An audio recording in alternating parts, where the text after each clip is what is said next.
এছাড়া আমি শিক্ষকতাও করে থাকি। আল্লাহর রহমতে অঙ্কে আমার মাথা খুব ভালো। প্রথমেই আমি আপনার জ্ঞানের প্রশংসা করছি। প্রার্থনা করে আল্লাহ যেন আপনাকে দীর্ঘায়ু করেন। আর এখানকার সব মুসলিমকে ধন্যবাদ জানাই আমাকে প্রশ্ন করার সুযোগ দেওয়ার জন্য। স্যার, আমি ভগবত গীতা পড়েছি, আমি রামায়ণ পড়েছি। যেহেতু আমি হিন্দু, আমি মাঝে মধ্যে মন্দিরেও যাই। তবে আমার ভগ্নিপতি একজন মুসলিম, তার কোরআনটা নিয়ে আমি 2 বার পড়েছি। এখানে দেখলাম যে আপনারা কোরআনের কথাগুলো মেনে চলছেন। আমি নামাজের দোয়াগুলো অনুবাদ করেছি। দয়াময় পরম দয়ালু আল্লাহর নামে শুরু করছি, যিনি এই বিশ্বের সৃষ্টিকর্তা ও রক্ষাকর্তা, কর্মফল দিবসের মালিক। আমি এভাবেই 10 বার, 15 বার, 20 বার পড়ি। তখন আমি সময়ের কথা না ভেবে ঈশ্বরের প্রার্থনা করি, আর এটা আমার খুব ভাল লাগে। আমার আয়ের উৎসটা নিয়ে আমার একটা প্রশ্ন আছে। যেহেতু আমি অঙ্কে ভালো, তাই স্টক মার্কেটে নিয়েও অ্যানালাইসিস করি। এফএনও মার্কেটও খুব ভালো বুঝি, ফিউচার অ্যান্ড অপশন। আমি জানি না মানুষ স্টক মার্কেট কতটা বোঝে। যেহেতু আমি অনেক হিসাব করে ইনভেস্ট করি, তাই সবসময় আমার কিছু লাভ থাকে। মাসে শেষ বেশ ভালো করি। এটাও একটা অঙ্কের খেলা, যেটা সব মানুষ বোঝে না। এভাবে আয় করার অনুমতি কি আছে? গত 3 বছর এটা নিয়ে ভাবছি। আমি চাইলে স্টক মার্কেটে অনেক টাকা আয় করতে পারি, তবে আমি হারাম আয় চাই না। এটা নিষিদ্ধ হলে আমি আর কখনো এটা করব না। তাহলে আমি শুধুমাত্র শিক্ষকতাই করে যাব।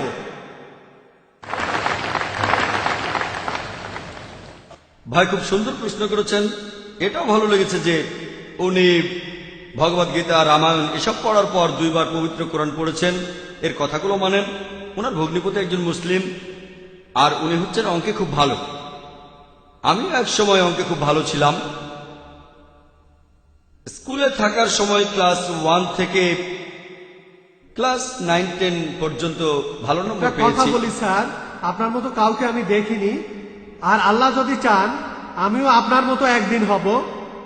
ঈশ্বর যদি চান, যদি আল্লাহ চান, তাহলে আমি একদিন আপনার মতোই হব। ইনশাআল্লাহ, ইনশাআল্লাহ। প্রথমে প্রশ্নের উত্তর দেই, ইনশাআল্লাহ তারপরে এই সম্পর্কে কথা বলবো। আমাকে প্রশ্ন করলেন যে আপনি স্টক মার্কেটে ব্যবসা করেন, সেখানে বিভিন্ন হিসাব নিকাশ করা হয়, আর আপনি এই গাণিতিক বিশ্লেষণে এতটাই ভালো যে প্রতি মাসেই আপনার কিছু লাভ থাকে। আপনার প্রশ্ন এটা কি হালাল না হারাম? স্টক মার্কেটের কথা যদি বলতে হয়, স্টক মার্কেট এটা হারাম না, হারাম না। আপনি যে স্টক নিয়ে ব্যবসা করছেন সেটা ইসলাম ধর্মের নিয়ম অনুযায়ী হতে হবে। ইসলাম ধর্মে যেটা হারাম সেটা হচ্ছে রিবা, অর্থাৎ সুদ। পবিত্র কোরআনে সব মিলিয়ে 8 জায়গায় বলা হয়েছে। আল্লাহ তাআলা বলছেন রিবা হচ্ছে হারাম। সূরা ইমরানের 130 নম্বর আয়াতে উল্লেখ করা হয়েছে, সূরা নিসার 161 নম্বর আয়াতে আছে, সূরা বাকারার 275 নম্বর আয়াতে 3 বার বলা হয়েছে, সূরা বাকারার 276 নম্বর আয়াতে, এছাড়াও সূরা বাকারার 278 নম্বর আয়াতে আছে। বলা হয়েছে তোমরা আল্লাহকে ভয় করো আর সুদের বকেয়াটা ছেড়ে দাও। তোমরা যদি সুদের বকেয়াটা ছেড়ে না দাও, সূরা বাকারার 279 নম্বর আয়াতে আল্লাহ বলছে আল্লাহ ও তার রাসূলের সাথে যুদ্ধের প্রস্তুতি নাও। আল্লাহ ও তার রাসূল। তাহলে সুদের কারবার করা হারাম। তবে শেয়ার মার্কেট, এখানে ইসলামের কিছুটা নিয়ম মেনে চলা হয়, সেখানে লাভ বা ক্ষতি হতে পারে। শেয়ার মার্কেটে ব্যাংক থেকে লোন দেওয়ার ব্যাপারে আমরা তখন অংশীদার হই, কারণ ব্যাংকিং সিস্টেমে ধনী লোক আরো ধনী হয়, গরিব মানুষ আরো গরিব।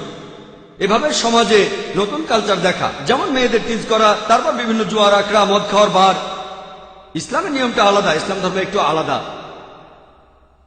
তাহলে ইসলাম আমাদের লাভ করতে উৎসাহিত করে। স্টক মার্কেটে আপনি কি করেন? শেয়ার কেনেন। এভাবে আপনি সেই কোম্পানির সদস্য হয়ে গেলেন, হোক 1%, 10%, 0.1%, 0.01%। তাহলে ব্যবসায় লাভ বা ক্ষতি ইসলামে এটার অনুমতি আছে। তাই আপনি যদি শেয়ারের ব্যবসা করেন, আর সেই ব্যবসা যদি ইসলামিক শরিয়ার নিয়মগুলো মেনে করেন, যদি আপনি এমন কোন কোম্পানির শেয়ার না কেনেন যারা অ্যালকোহল বিক্রি করে, যারা সুদের কারবার করে, ফাইন্যান্সিয়াল কোম্পানি হতে পারে, ব্যাংক অথবা কোনো ফাইন্যান্সিয়াল লিজিং কোম্পানি, যেসব কোম্পানি অশ্লীল ছবি বানায় বা পর্নোগ্রাফি, সমাজের জন্য এসব ক্ষতিকর জিনিস। কোন কোম্পানি যদি এসবে ইনভেস্ট করে, আপনি তেমন কোনো জায়গায় যাবেন না। অ্যালকোহলিজম বা ড্রাগস বা ফার্মাসিউটিক্যালস কোম্পানিগুলো ঠিক আছে। ড্রাগস মানে কোকেন, ব্রাউন সুগার, অথবা নেকেড সিনেমা বানায় তেমন ফিল্ম কোম্পানি। আপনি যদি এমন কোন কোম্পানি শেয়ার কেনেন, এটা হারাম। দ্বিতীয়ত, আপনি যদি অনুমান করে থাকেন যে এটা জুয়া খেলা, আপনি তো স্টক মার্কেটে আছেন, লোকে শেয়ার কেনে 2 সপ্তাহ পরে সেগুলো আবার বেচে দেয়, হয়তো আগে থেকে জানে অথবা অন্য কোনো কারণে।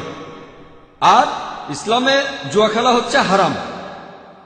তাহলে আপনি যদি স্টক মার্কেটে ইনভেস্ট করতে চান কোনো সমস্যা নেই, সেখানে ব্যবসা করেন, এভাবে স্টক মার্কেটে আপনি ব্যবসা করতে পারেন।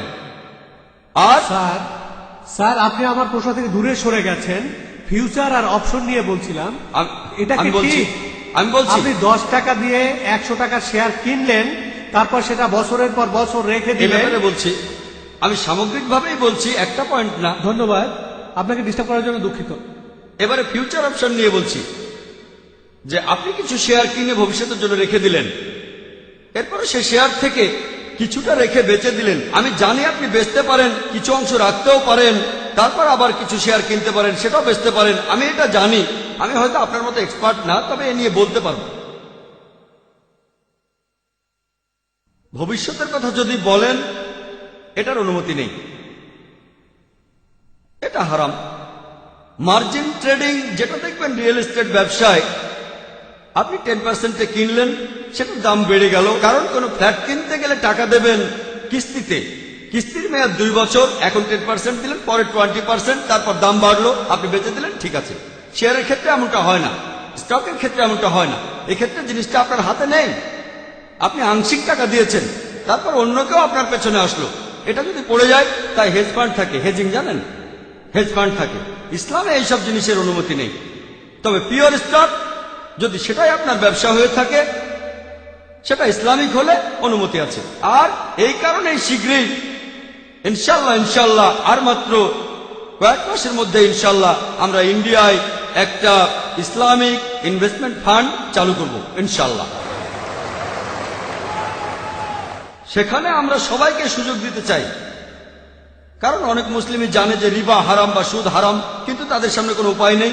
অনেকেই শেয়ারের ব্যবসা করে কিন্তু জানে না এটা হালাল না হারাম, তারপর তারা ব্যাংকের শেয়ার কেনে, অন্যান্য হারাম শেয়ার কেনে, যেমন মিডিয়া, ফিল্ম ইন্ডাস্ট্রি ইত্যাদি। প্রধানত এদেরকে পথ দেখানোর জন্য ইনশাল্লাহ তাদের হালাল আয় করার সুযোগ দিতে চাই। আর সে সময় ইনশাল্লাহ আপনার জ্ঞান কাজে লাগলে আমরা আপনার পরামর্শও নেব ইনশাল্লাহ। তাহলে আমরা আমাদের জ্ঞানকে ভালো কাজে লাগাবো।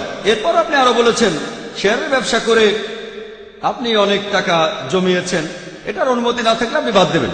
এভাবে যে টাকা জমিয়েছেন, এটা যদি অনুমোদিত না হয় আপনি বাদ দেবেন। এখানে আসল কথা হলো আমরা শান্তি চাই ইহকালে আর আখিরাতে। পরকালের যে শান্তি, সেটা দীর্ঘস্থায়ী শান্তি।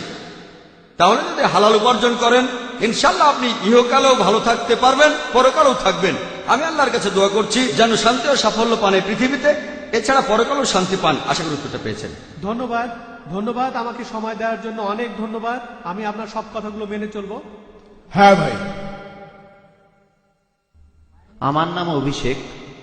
আমি 14 বছর বয়সে বাসায় ঝগড়াঝাটি করে পালিয়ে গিয়েছিলাম।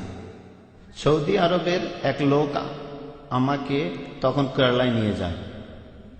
তার কাছে ইসলাম সম্পর্কে জেনেছি। 2 বছর আগে আমি ইসলাম ধর্ম গ্রহণ করেছি। আমি এখন সব দর্শক শ্রোতার সামনে সাক্ষ্য দিচ্ছি, আশহাদু আল্লা ইলাহা ইল্লাল্লাহ আশহাদু আন্না মুহাম্মাদান আবদুহু ওয়া রাসূলুহু।